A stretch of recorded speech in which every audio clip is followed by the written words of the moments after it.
Have you heard of the Arduino and are wondering what it is? We use the Arduino a lot in our projects at Make. Due to its popularity and ease of use, it's one of our favorite microcontrollers.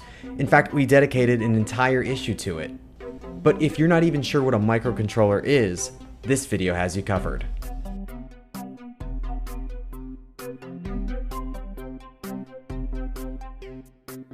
A microcontroller is a circuit board that has a chip on it that can be programmed to do many different things.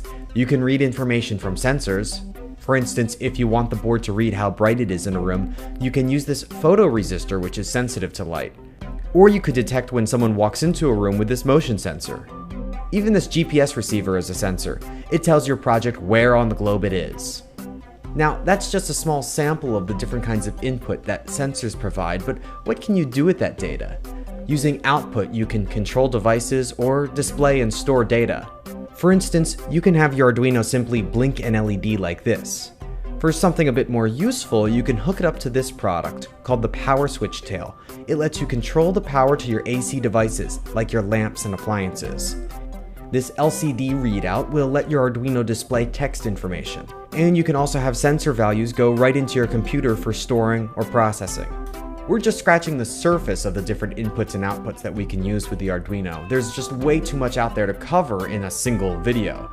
But let's take a look at how an Arduino can play a role in a basic project. Let's say you want your living room lights to turn off when you press play on your DVR or DVD player's remote so that you can enjoy your movie in the dark automatically. To make this happen, we'll need a sensor that can read the light that comes out of the remote control. It looks like this, and it's called an infrared sensor. And how do we turn off the lights? We use the power switch tail I mentioned before. It plugs into your wall, and you plug your lamp into it.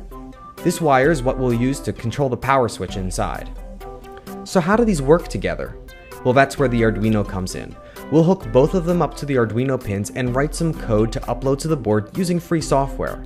In a very basic overview, the code that we upload to the Arduino will be checking to see if the sensor has received any pulses of infrared light from the remote.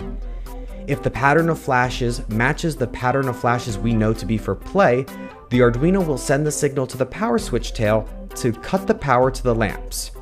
We could then enhance this project so that when we hit stop or pause, the lights turn back on. It's just a matter of updating the code and uploading it to the board.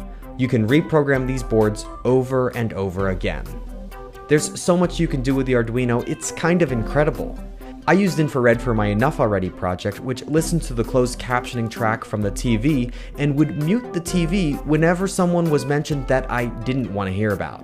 Here are a few other ideas of cool things you can do with the Arduino. Randy Serafan created the lunchtime clock, which speeds up slightly right before noon, slows down between 12 and 1, and then speeds up again, giving you 12 extra minutes of lunch every day.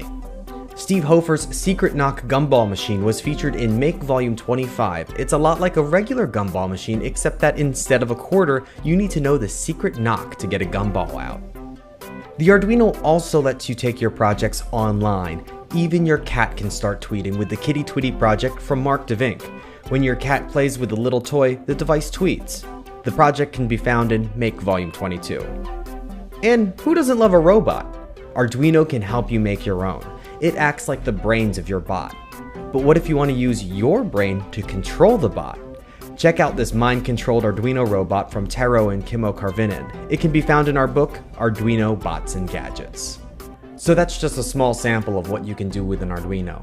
My best advice to you is to jump right in and start playing around. The Maker Shed offers these great getting started with Arduino kits that have everything you need to start exploring the possibilities. And if you're looking for inspiration, it's not far.